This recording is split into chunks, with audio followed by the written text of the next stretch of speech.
City of Stevens Point Public Protection Committee meeting, recorded July 13, 2020.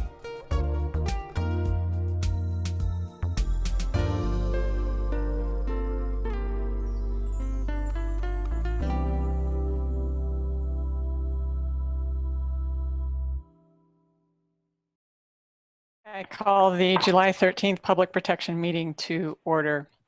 We have a quorum. The first item on the agenda is the license list. Unless there are any objections, I would like to take A and D as in David together.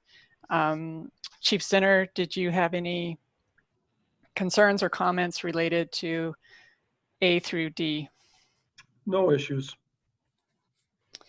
Any questions from the committee? Chair Jennings, did we get a roll call on that? I apologize if I missed it. We have a quorum. We do. Okay. I understood that we don't have to do a roll call, but do I have that wrong? Well, it's nice to do a roll call just so everybody in attendance knows who maybe the committee members are and who's present. All right. Alder Kneebone? Here. Alder Fischler? Here. Alder Leek? Here. Alder Nabel? So Alder Nabel was connected. She was having some audio problems again, and I suggested that she try calling in. At this point, I do not see her either on the phone or on the video, but I know she's trying. Okay, so we do have a quorum. Any questions from the committee regarding license list A through D? These are all Class B. Any comments, questions from the public?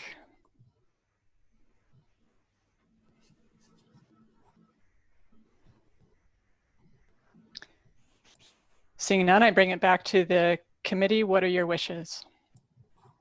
Alder Jennings, Alder Kneebone here. I would move to approve items A through D as in dog on the license list, and give my regrets that my knees will no longer allow me to participate in the Portage County Women's Softball League at Iverson Park as a participant. All right. Do we have a second? Alder Fischler, I second that. All right, we have a motion and a second. Any other comments?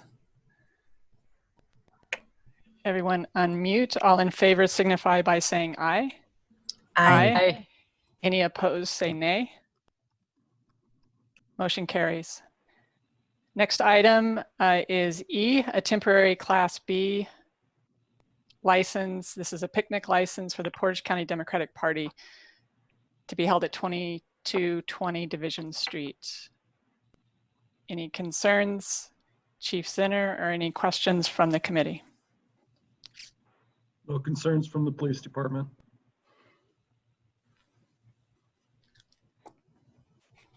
Any questions, comments from the public? Seeing none, we'll bring it back to the committee. What are your wishes? This is Alder Fischler. I'll move to approve the license for the Democratic Committee Party. Okay. Do we have a second? Second that, Thomas Leek. We have a motion and a second. All in favor signify by saying aye. Aye. Aye. Any opposed say nay. Motion carries. Next, we will take unless there is an objection, we will take items F through H together. For the most part, these are extensions of premise and setting up tables and seating outside for service. This has been an effort to adapt to COVID-19 for some people, and I see it as a positive thing. Any concerns on the part of Chief Zinner or any committee members? No issues at the police department. Chair Jennings, you did say F through H? Correct. Okay. Thank you. These include the Watchman's Gone, Partners Pub, and Kubi's Bar and Grill. Sorry, I didn't specify. I see one of the owners from Partners Pub is on the line. I'm going to unmute. Actually, I can't unmute, apparently. That must be specific to their cell phone. There we go. Mr. Conkle, did you have any comments? No, I'm just here to answer any questions. Thank you. I'm going to put you back on mute. I see, let's see.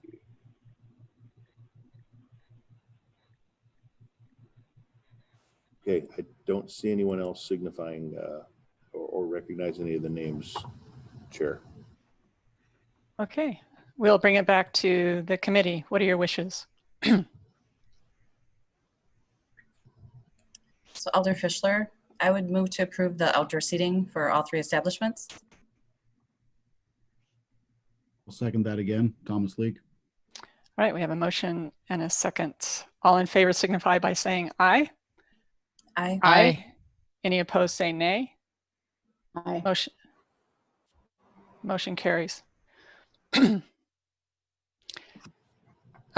Next is agenda item I, the renewal of junk dealer license.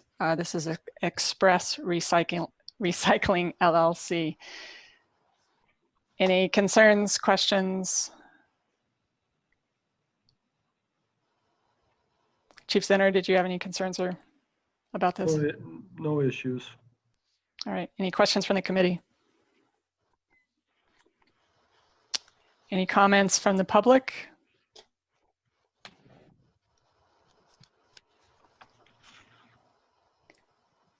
Seeing none, we'll bring it back to the committee. What are your wishes?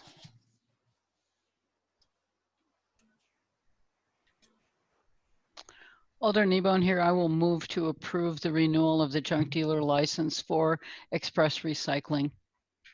I will second that. Cindy Nabel. All right, we have a motion and a second. If there are no other comments, all in favor signify by saying aye. Aye. Aye. Any opposed say nay. Motion carries. Next, we will take J and K together. This is the renewal of taxi cab license, Northwoods Cab LLC, and Courtesy Cab. Any concerns from the Chief Center? No concerns. Any questions or comments from the committee? We'll turn to the public. Any questions or comments?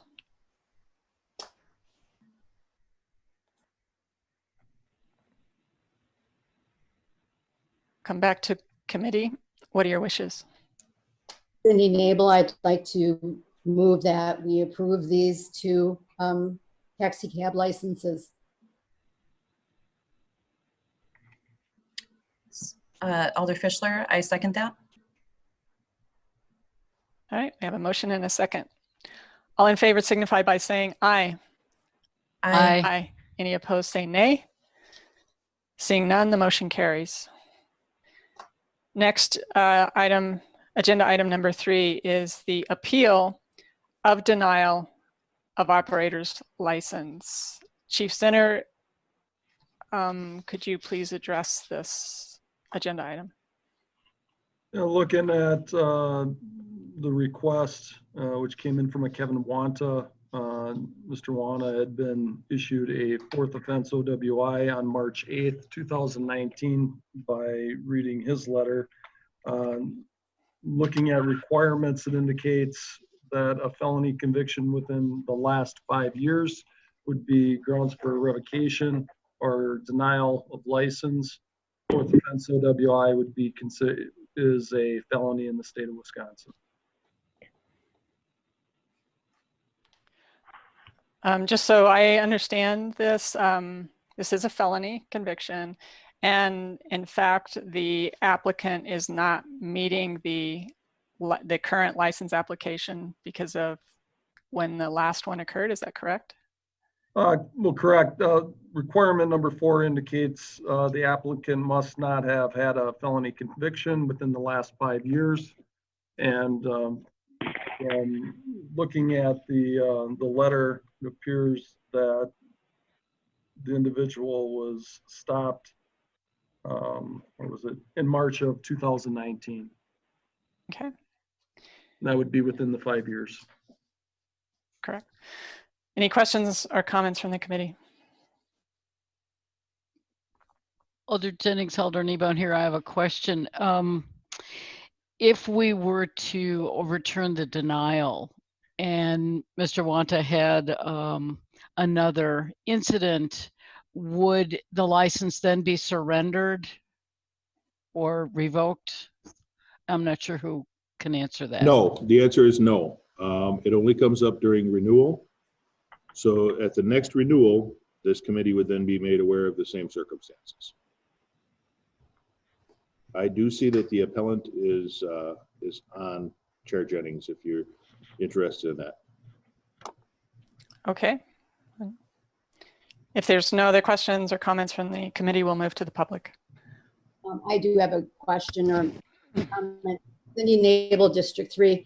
What I read in the letters from the probation officers or the people that he's had to do the classes with and everything, it states that it does not affect, he's done everything that it did not affect them having the ability to work in a bar, but to not be able to drink or operate a license, operate a vehicle or drinking at all. So, and he's passed all of his tests. So I'm wondering with that being said, are we still need to follow that? Because what was just stated, that is it's a felony and then it has to be within those 5 years? Or are we able to say we can let this go another year and see how he does because of the fact that he's followed things?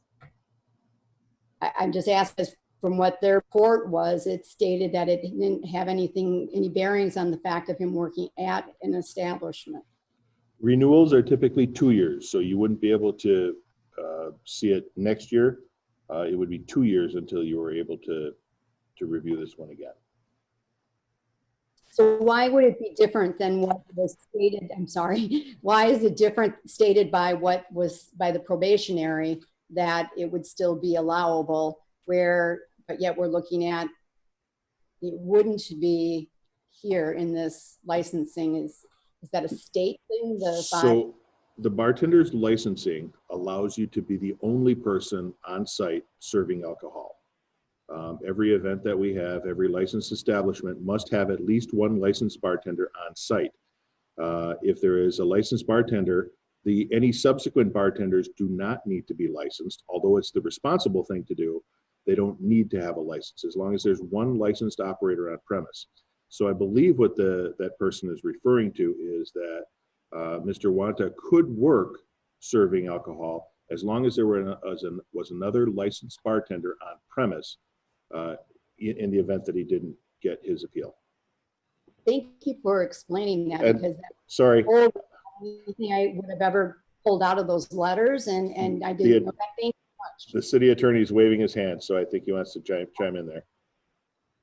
Okay, so just to be clear, Chief Zenner did accurately quote our policy. However, I can say unequivocally that our policy in the form it's in right now is not enforceable in terms of its strict terms.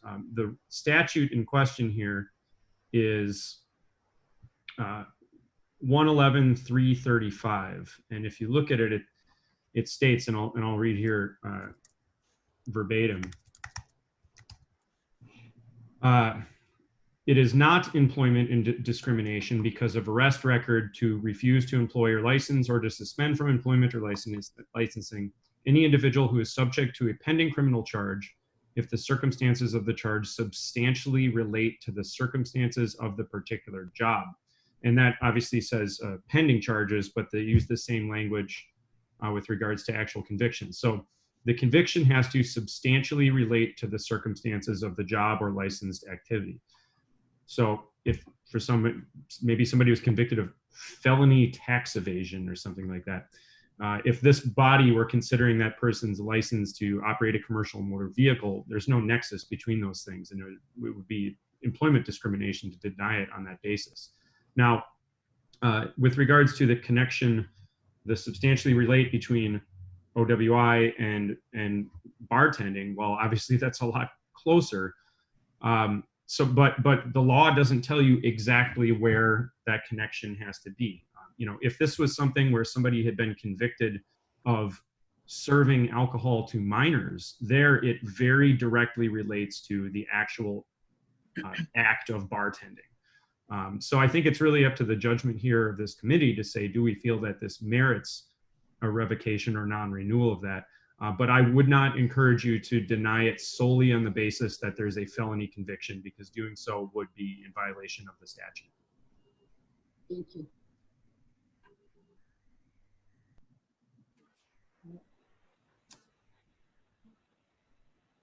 Any other comments, questions from the committee before we move it to the public?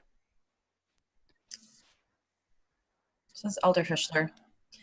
I would just think that if it was the first offense, I would be thinking maybe it would be an easier decision for me in terms of,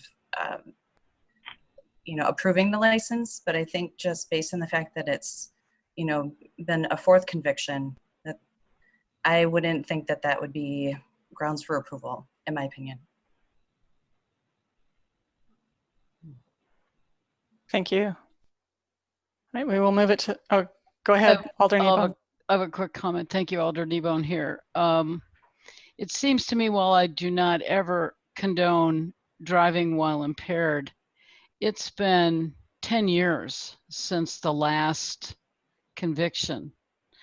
And I'm inclined to figure that's a pretty good showing, and on the record from all the letters, it sounds like he's complying with everything he's being asked to comply with. So I'm inclined to support giving him the license.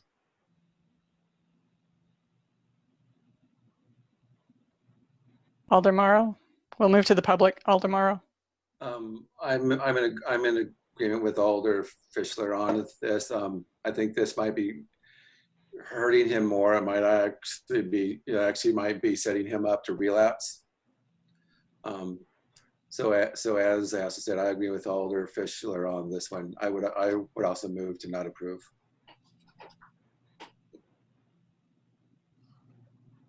All right, let's move to the public. If there are any comments from the public, please. Alder, did you have a second to the motion?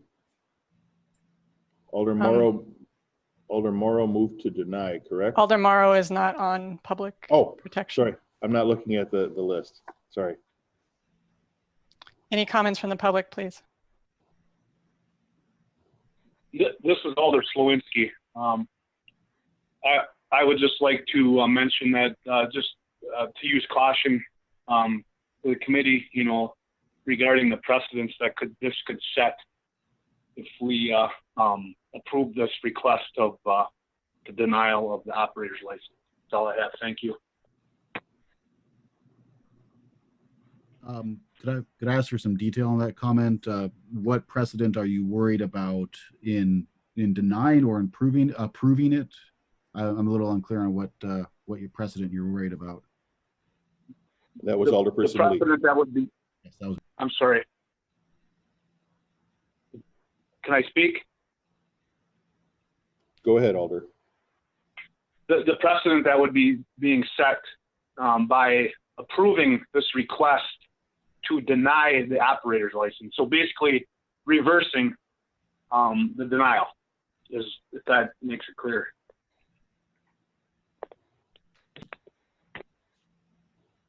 Any other comments, questions from the public?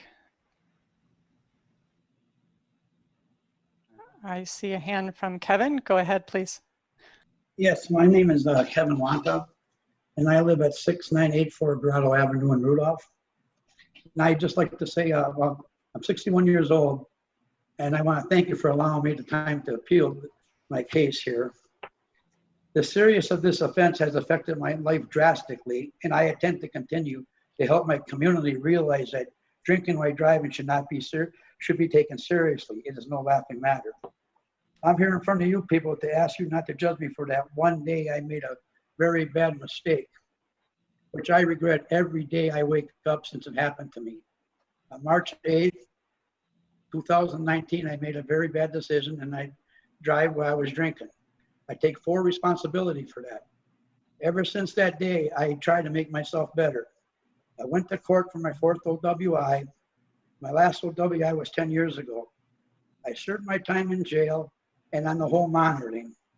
The judge let me maintain my bartender's license and my right to work at Little White Inn. And in the same time, I was doing everything the court, the state, and the county ordered me to do. All my fines are paid, court costs, classes and programs I attended are all paid in full. I started with the Justice program, and here in Portage County, I did the pretrial and post-sentence supervision program since March 11, 2019. And this program consists of regular case management supervision and alcohol testing. Since March 11, 2019, I never received a violation report and have maintained a record of all negative breathalyzers throughout my time in this program. If you have any questions, I think you guys have all a copy of that. And if you have any questions, Mandy, my case manager, said you can call her and ask her any questions. And then I was assigned to 2 years probation beginning on July 9th, 2019. I had not had any violations. And it's not a violation of my probation to serve alcohol. You should all have a copy of that. And my probation officer, Jessica, said she'd be very happy to take any questions you got. I've been bartending for over 40 years plus in Stevens Point and Portage County. In that time, I never received a citation for breaking any of the alcohol beverages laws, like serving minors, staying open late, etc. All I want to say is I'm not a bad person. I own my home in Rudolph. I pay my taxes. I'm involved in the community in Rudolph. Just this spring, I got this playground that was neglected for over 25 years. I donated money and organized the manpower to get it all updated and safe for the children to play. And the place has been packed since. We got picnic tables there and benches for all the kids to enjoy. And the neighborhood just adores it. They thank me for doing that. And I am a firm believer in paying it forward.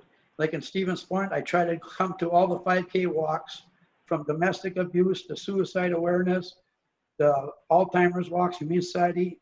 If I physically can't be there, I send a donation. I always give the food drives. And the last involvement I just got into with this COVID-19 going on, I just dropped off my donation at the Think Academy School in Rudolph. I'm giving a donation so they can purchase 100 masks for the teachers and students. I want to do the same for my old school that I went to. I attended in Stevens Point, St. Peter's Catholic School. I just need to find out if they're accepting any of those donations for that. So in closing, I hope you can find and understand and feel the remorse I have from that day. I will never forget when I chose to drive and drink. And I hope you give me my bartender's license so I can again be a productive part of society in this new normal world we are now living in. Want everybody to stay safe and vigilant, and thank you for your time. Thank you for your comments, Mr. Wanta. Anyone else from the public have any comments from the public? I'd like to ask a question. Go ahead, please. Nancy Roppy, 925 Smith Street. I'd like to ask Assistant Chief Zenner, is the application for the license renewal a matter of public record? And if so, did the applicant disclose on that application that he had a felony conviction? And could he also please explain what constitutes false swearing? Okay, that question has been asked. We'll wait and see if there are any other questions before the chief responds to that. Okay, thank you. Any other questions from the public?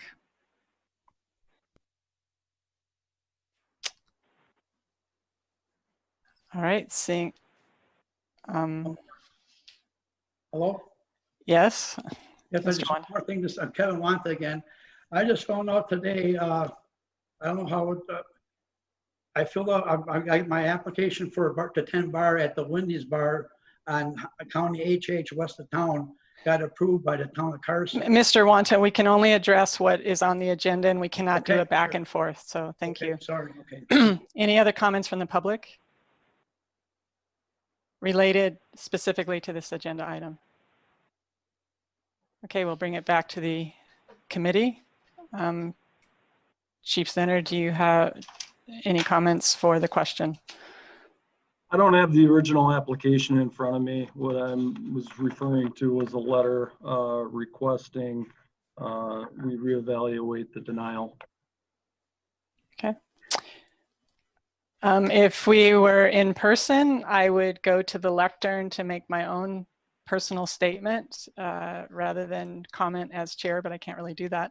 I do side with the expertise of Alder Morrow and the comments made by Alder Fischler. So I will be voting no to appeal the denial.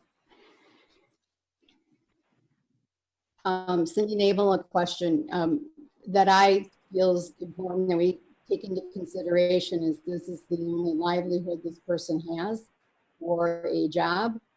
And I personally think that, as Alder Kneebone said, 10 years of not having something and then a slip concerns me, because we all have things that happen, and I don't think that should take away your ability to take care of your family and to have a paying job. And this is what he's known for how many years. This is what he does.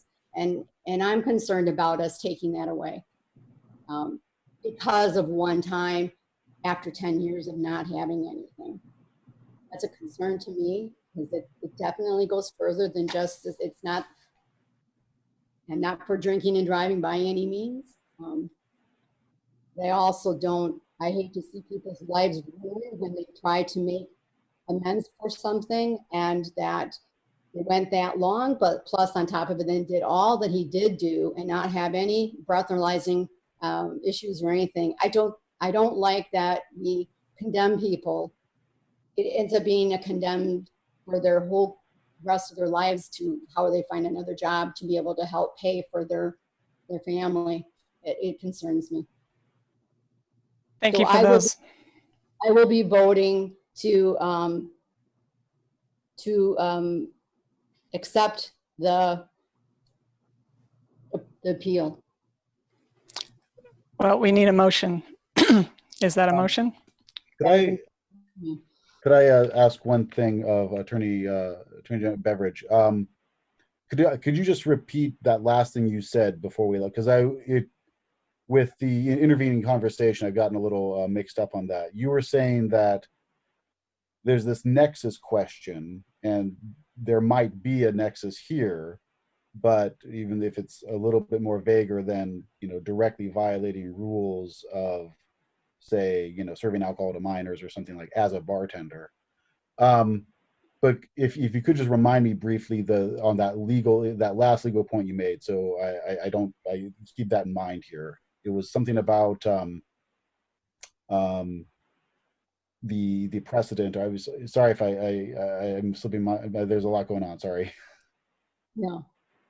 Certainly. So the law says that in order to deny somebody a license or permit or any sort of professional accolades that are required for a profession, the conviction, the nature of the conviction must substantially relate to the licensed activity. Not just relate, but substantially relate. Now, okay. Even if a conviction does substantially relate, it doesn't require that the licensure be denied. It just makes it so that it is not employment discrimination to deny it. Now, I'm going to jump in and say something here that most of you probably aren't used to me saying, and that's me wading into a policy discussion. And the reason I'm going to do that is that I actually prosecute drunk driving in terms of my work in the municipal court. Now, granted, that's first offense, but there are a lot of common threads, obviously.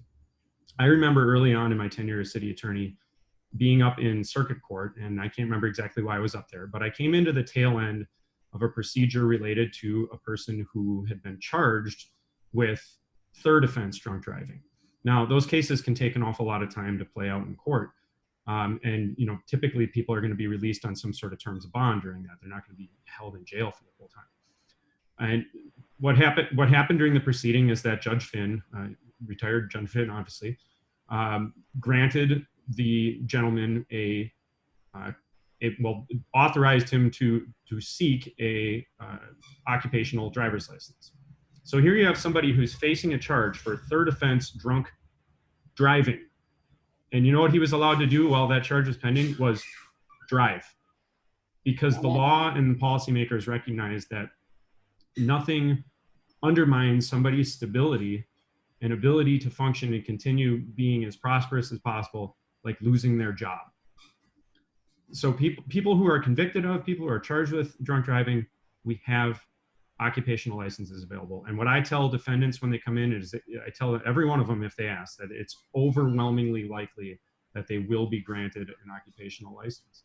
So I think to look at this case and say, we're going to take away somebody's ability to have their job, when meanwhile you don't even completely take away somebody's ability to drive a car when they're convicted of this, just strikes me as a little incongruent. And really, I think that this provision written into, and Zenner can vouch for this, and so can the folks in the clerk's office. I've been changing my tack on the way that we look at these bartending licenses for a while now. I think that's written in there so that somebody who's convicted of some sort of fraud or something could be denied a license to work as like a financial advisor, that sort of thing. Somebody who's convicted of any type of thing that touches on trust or handling other people's money or those sorts of things. Obviously, crimes involving children, you're not going to be able to get a license to be, work in childcare, that sort of thing. So, like I said, that's about as far as I ever wade into a policy discussion for you guys. But the comments I'm hearing, I just can't help but say something from the perspective of someone who actually prosecutes these types of offenses.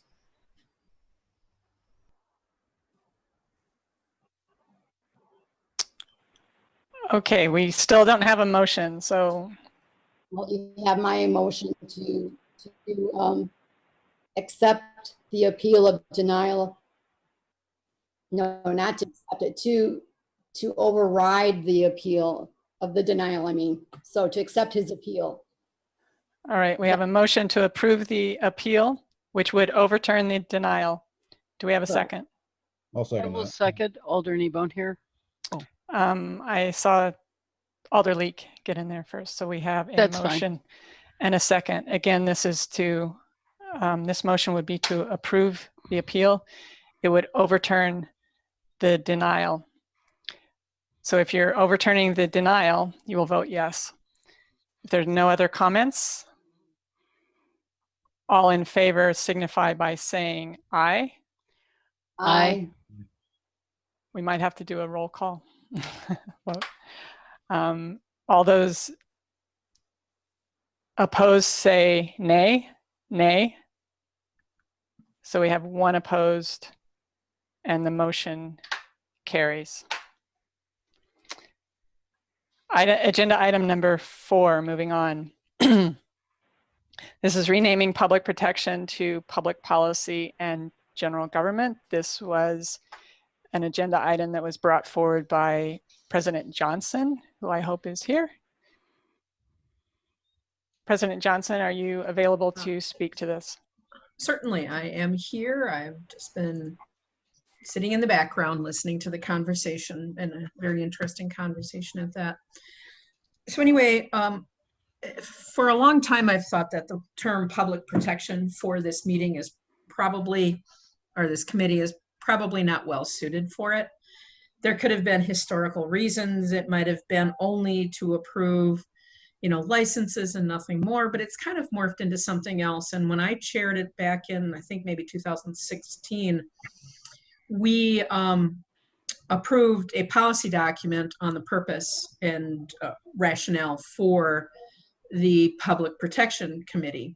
At that time, we probably should have taken on changing the name, but we didn't, regardless. Not irregardless, which I'm hearing is now a new word for the dictionary, which should never happen. Sorry, had to add that commentary. Regardless, This came to light recently from my daytime job. I was in a conversation with the city manager for the city of Delavan, and on a topic related to recycling. And in our conversation, very nice conversation, she gave me the background. There was an issue with a conditional use permit at a recycling facility. And she goes, this will come before our general operations and public policy committee. And I thought, wow, that's kind of what the intent was for public protection, I think, is general government, administration, public policy, because it seemed like that's the things that end up in public protection. If it doesn't fit in finance, if it doesn't fit in personnel or public works, it kind of gets slotted into there, and it's of a general nature. So again, that conversation happened within the last couple of months. That's why I'm bringing it forward now. It helps probably give the public a little bit better idea of what this committee will do. Basically overseeing the policies related to general operation and administration of our fair city. So that's the rationale, not a big mystery, but kind of long-winded story. Okay, if you could stand by in case anyone has any specific questions for you. Absolutely. But any comments or questions from the committee, please? I see Attorney Beveridge. Just quick note, if the committee decides to go in the direction of making this change, just want to let everyone know that it will require a kind of big, weird ordinance amendment. Just any place in our entire code where the phrase Public Protection Committee appears, we'll have to change that. We'll have to change it in a number of policies. So certainly it can be done. It's just, it'll take a bit of paperwork. Word search.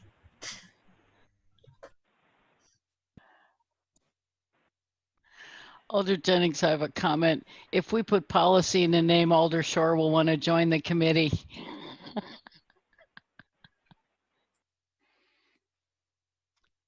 Alder Shore, go ahead. Either that, or he might have a suggestion for an alternative name.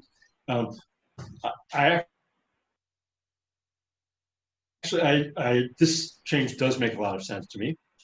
It's funny that my colleague Alder Kneebone mentioned that, because yes, it tripped me up, the broadness of that term, public policy. And so if I may offer a suggestion, I think administration and general government might be a good way to go. My 2 cents. Thanks. May I, Madam Chair? Go ahead, please. Thank you. I think something along those lines, the wordsmithing, would be appropriate.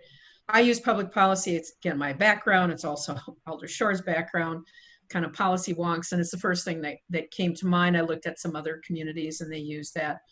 But again, it could be general government and administration, something of that effect. But anyway, just that addition. Thank you. Mayor, go ahead, please. Just to comment on the naming, public policy, I think, is appropriate, because that's what the council as a body does. They create policy. Administration is done by someone else, and that's me. So I don't know that administration would be the best wording for it. I think if you want to wordsmith along the policy lines, that's fine, but that's really what your body does. The council is creating that and have oversight of that policy.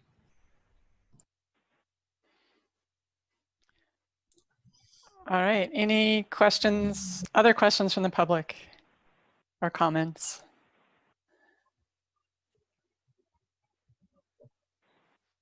Bringing it back to committee and staff, I'm happy to see this, because I think public protection has, for as long as I've been here, is sort of a catch-all for what doesn't fit into other committees, and there's quite a lot that doesn't fit into the scope of the other committees.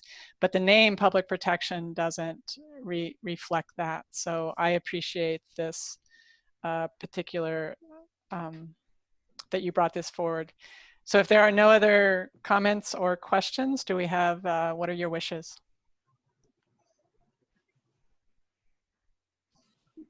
I'm Cindy Nabel. I would move to change the public protection to say public policy and general government. I think that works.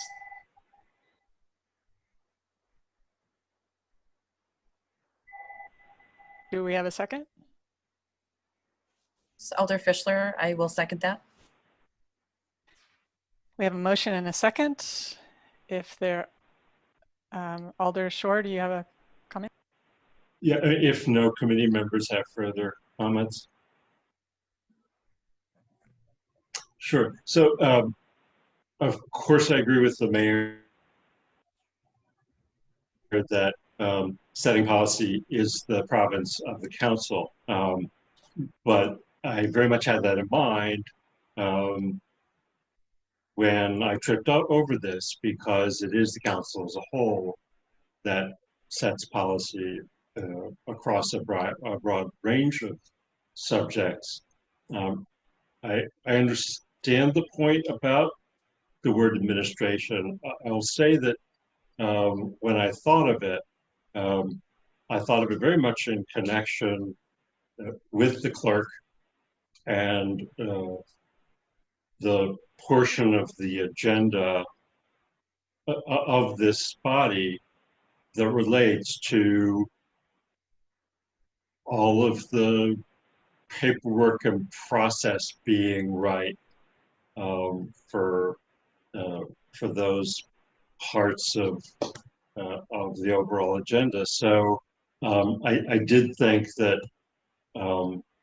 with the broadness of what public policy is, which is basically any decision made by official decision makers, I thought that that administration didn't mean administration to mean the day-to-day operation of the municipal government, which is what the mayor is expressing a concern of.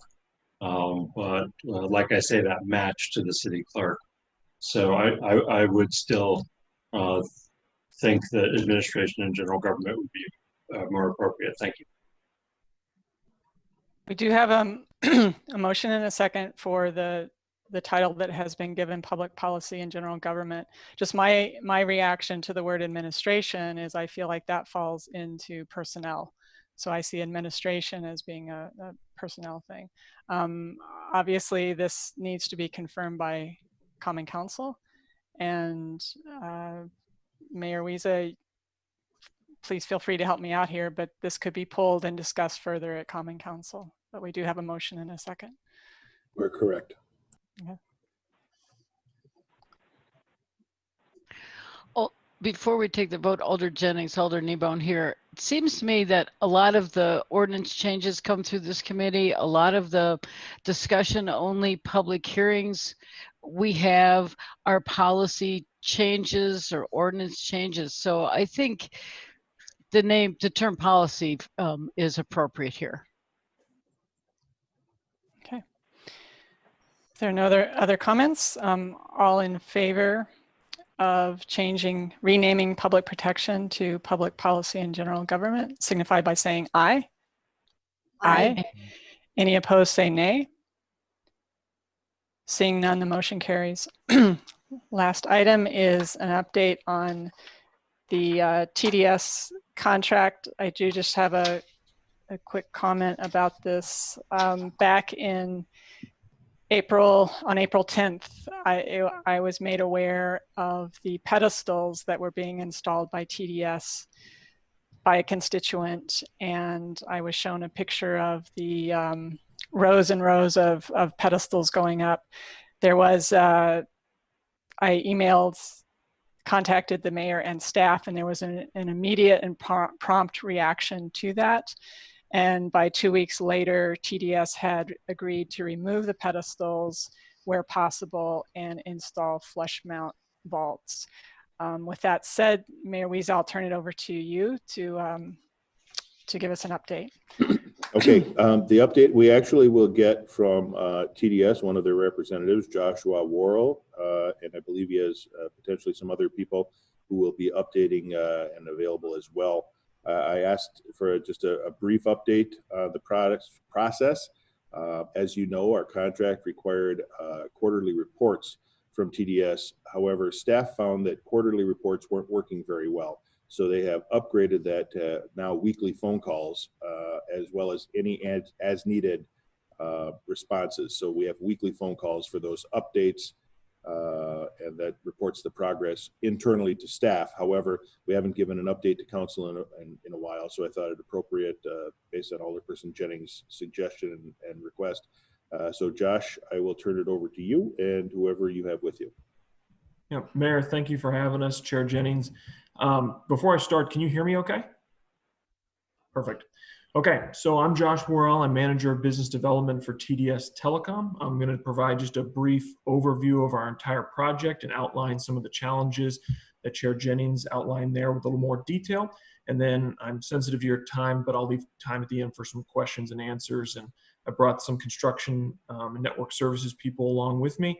So if you ask any questions that I can't answer, I will defer to them. So to date, TDS has received 2,513 registrations for service. We've closed 87 commercial contracts.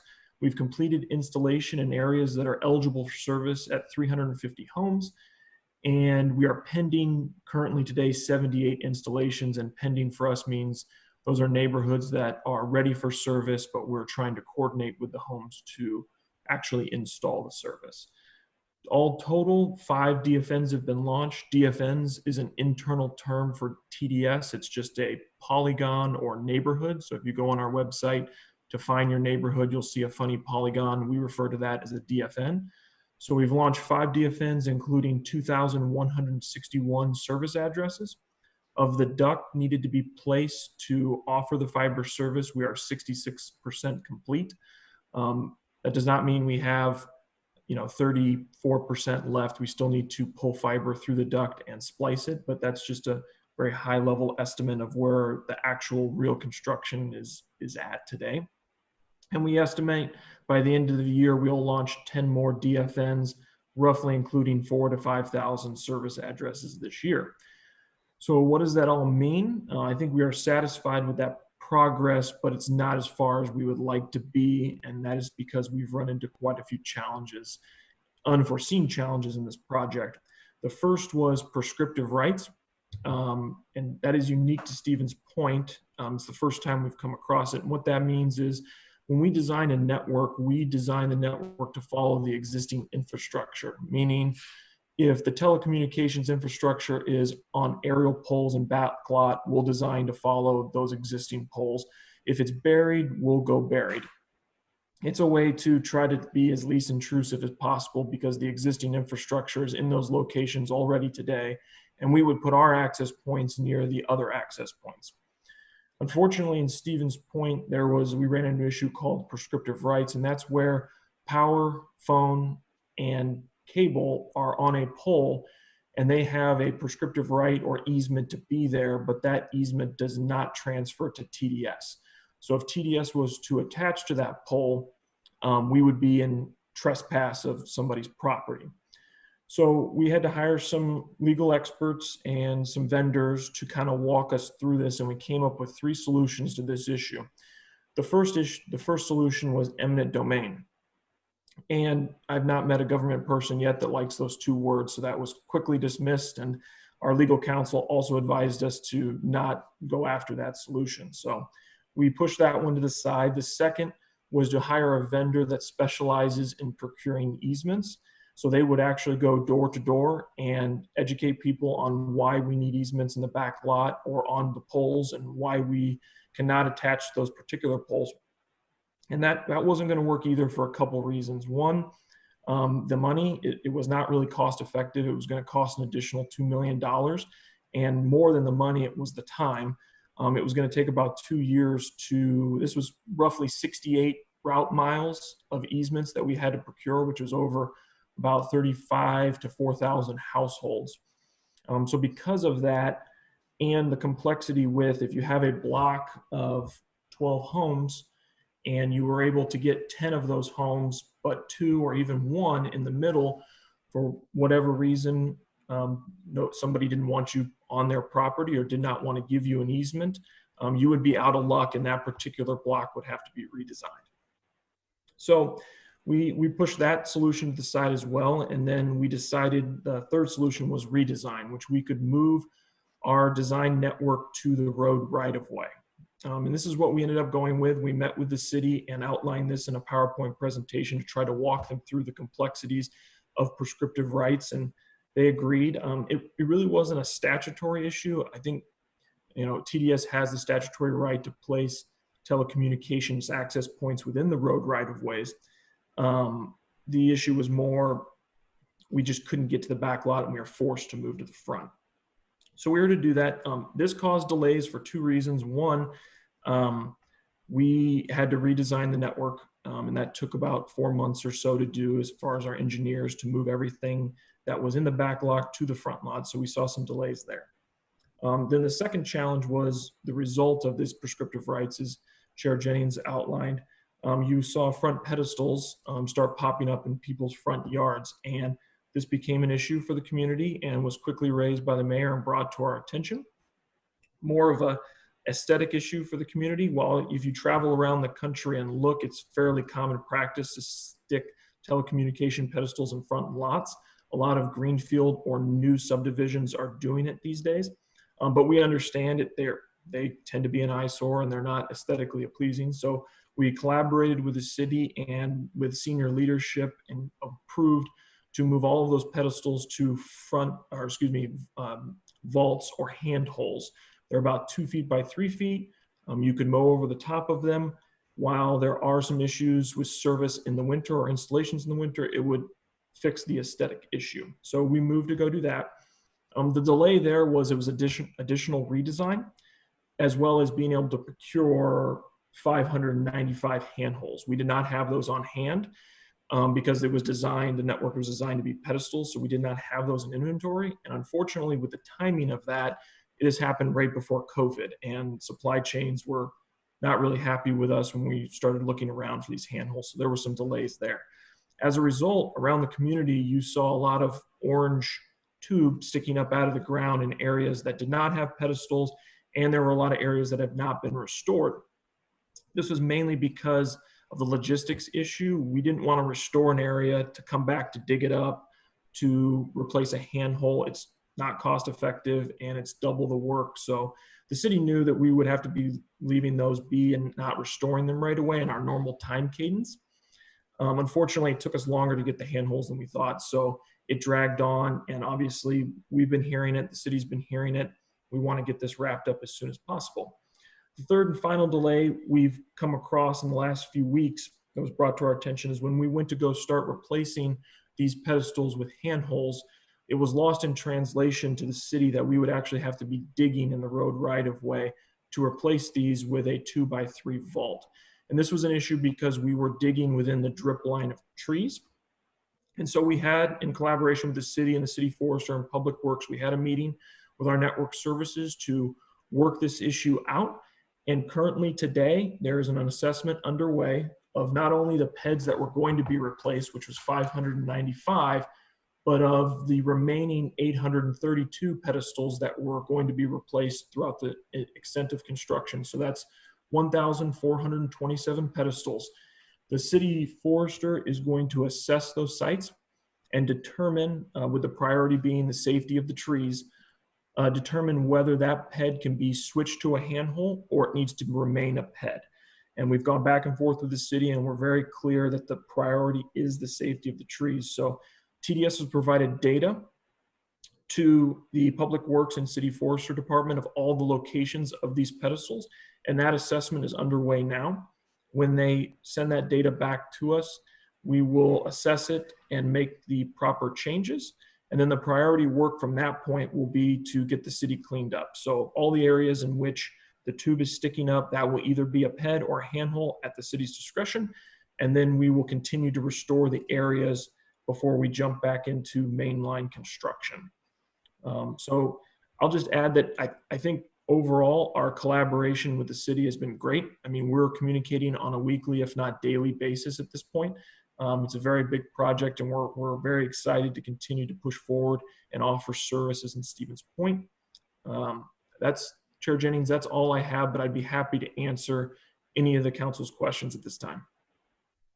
Okay, just a reminder, this is not an action item, but if anyone has any questions or comments, please unmute.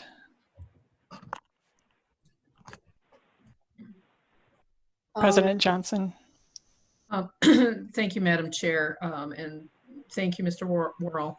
I appreciate the update. I'm assuming I had many complaints about the destruction to people's yards and kind of disrespectful responses from your contractors, not being entirely helpful or even pointing them in the right direction. And in one case, leaving a great big spool of stuff sitting on people's yards without even requesting permission. So I hope those things get addressed. I realize then hiring contractors, it's always a challenge to have them meet sort of your company's overall goals, but there have been some challenges, and I've got a number of unhappy constituents. And in the level of repair to many of the yards and even the boulevards has been marginal at best. President Johnson, thank you for that question and comment. I will say TDS is not perfect. Our contractor is not perfect. I'm well aware of many of the mistakes that have been made throughout this construction process. What I will say is we have worked very closely with the city and our contractor as well. And I believe they've been a fairly good partner as well for the city. I know they have at no cost to the city provided multiple services such as 4,000-foot bore to connect some city sites, as well as to inspect and clean the sewer along a route that they were going down. I think all total, they provided about $65,000 to $70,000 worth of services that they did not bill the city for or bill TDS for. And that was simply out of them trying to build a good working relationship with the city. So I agree with you, President. We've made mistakes. Our contractors made mistakes, but I think overall the city and the mayor would agree that we have been attentive and we try to jump on these as soon as possible. And we'll continue to do that in good faith to work towards the completion of this project. And there's going to be more, and it's just part of the construction process. May I follow up? Just if I have constituents, once again, finding themselves with less than positive responses or less than complete responses from the contractor as they run out to the boulevard or the curb, who should I direct them to? Yep, you can get my email from the mayor and send them to me, and I will escalate them to our construction crews to get them cared for.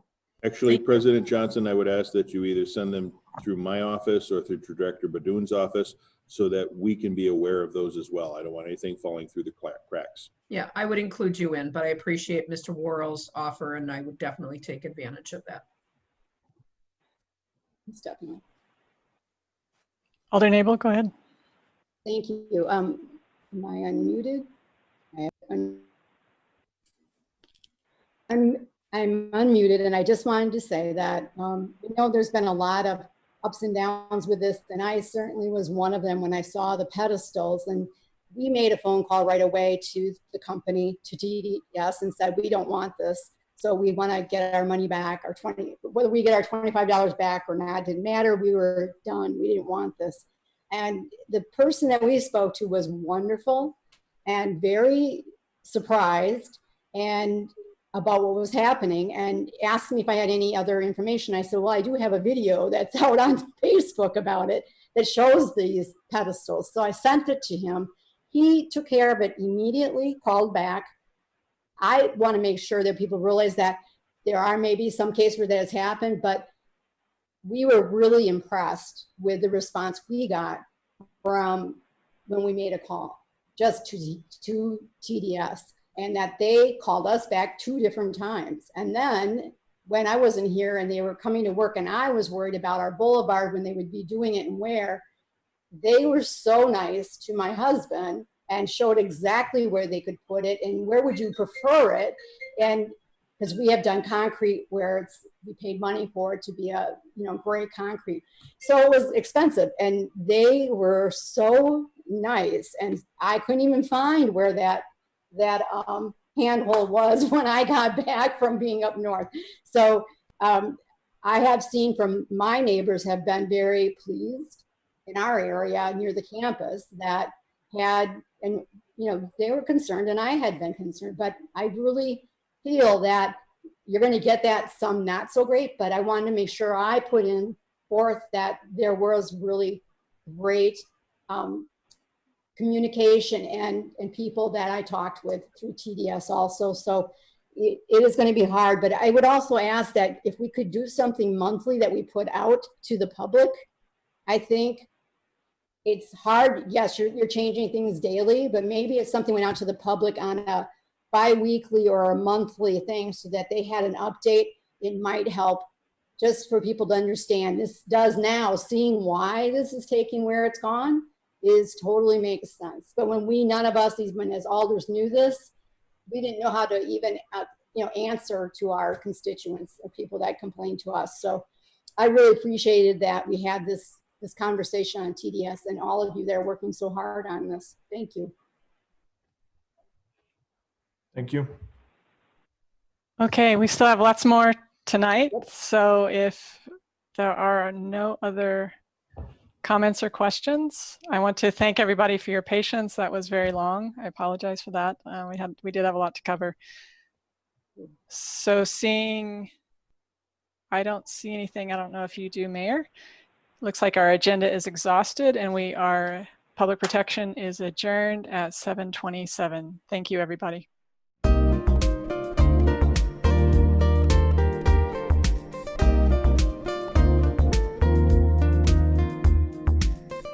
City of Stevens Point Bicycle and Pedestrian Street Safety Commission, recorded December 10, 2019.